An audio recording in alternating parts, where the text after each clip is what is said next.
Hey y'all, it's KJ and I'm finna show y'all how I did this feed-in braid ponytail. So the first thing I did was part her hair from ear to ear. I made sure that the top section was a lot smaller than the back section because I wanted her ponytail to sit right up on top of the crown of her head. I made a half moon shape right behind that section, so it's kind of like a half a circle, if you can see what I'm saying. So I did that so that I can make her ponytail more full, but you'll see that in the end. So what I did was, in order to make the braid down the middle, I parted her hair down the middle, then I parted the little hair on each side of that one braid because I'm doing an odd number of braids. So for it to be symmetrical, there's a braid down the middle, and then the following braids are on the sides and they are symmetrical on each side. But I'm just going to be using Hicks Edge Control to slick her hair down. Y'all know that's what I always use. I'm using that to slick her hair down and to also help with parting, to make sure that the parting is perfect. And of course I'm using some duckbill clips to keep her other hair out of the way while I'm, getting that hair together. So I'm just perfecting the part, and then I'm going to go ahead and separate the weave. So of course I'm starting out with a small piece of hair, and then I'm making the piece of hair bigger and bigger and bigger.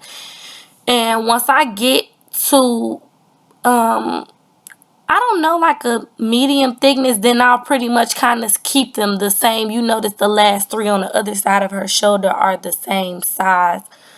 But I'm just going to start braiding her hair.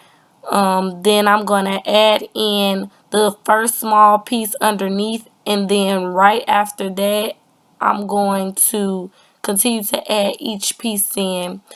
I'm not going to do a stitch of braid in between. I'm just going to go straight through and do the weave right underneath so that I can get the braid thick right in the beginning.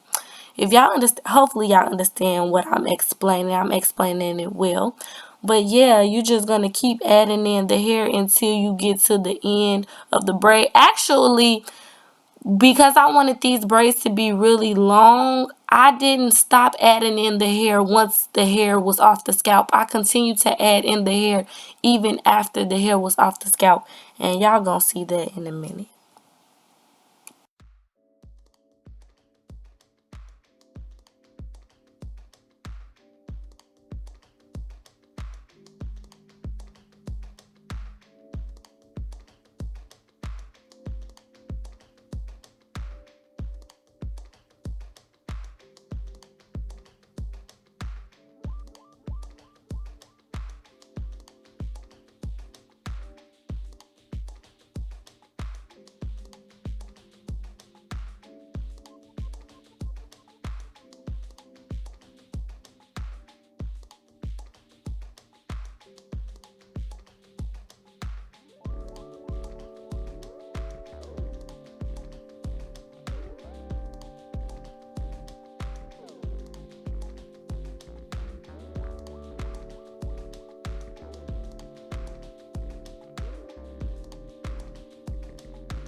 So this is the point where you're going to use the half moon shape. I went ahead and did 2 regular box braids in the middle just so I could add 2 braids to the ponytail so that it can be thicker, because a lot of times the ponytails look really thin and I didn't want the ponytail to look thin.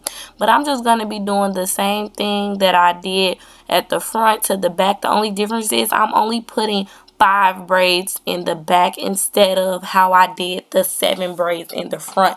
The reason I decided to do this was because I have a lot of braids in the front, and I did when you put your hair in a ponytail, a lot of times when the way that you braid, it'll have it looking bulky on the sides. And so I wanted to have a space. Y'all are going to see that there's going to be a space when I do the last 2 braids on the outsides. There's going to be a space on the side right above her ear, and that's where the braids from the front are going to fit into. So you'll see what I'm saying, but that's the reason why I did that, just in case y'all was wondering.